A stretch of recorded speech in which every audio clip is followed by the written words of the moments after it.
po ay nakipag-usap na.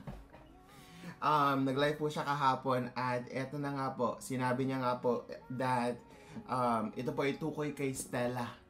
Yung nang bash po sa kanya using her platform on Twitter. So nasasaga po natin and we quote po talaga from our previous content na may sinasabi pong di maganda si Stella kay ating Stella.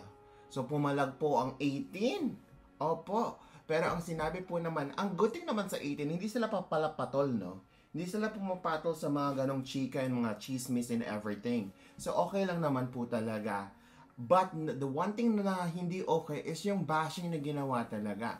So developing story nga po, natanggalan na po ng contract gamit ang I think it's called Colorette na endorsement ni Stella. Dahil po, dun po sa founder nila, yung CEO nila, naniniwala po talagang bullying is something that they take serious on their company. And then as a person that got bullied before, hindi po talaga tama din po nang bubully tayo. Oy, bakit naman kasi ganun? Pero yun nga po, sabi po ni Stel sa kanyang live kahapon is that wag na lang pong patulan and nakita po nila yung mga comment and everything ng kanilang nakita naman po nila yung comment. Aware si Stel sa nangyari, pero sinabi niya is let's just keep spreading love, not hate. So 18 understand, we're not gonna make patol anymore.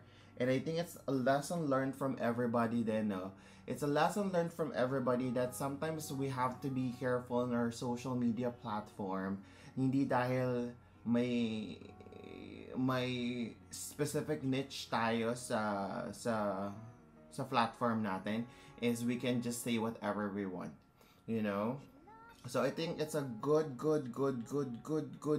po yung nangyaring. Hindi naman good yung nangyari. But I mean, it's like it's a lesson learned from everybody. Okay, sa ating developing story number 2.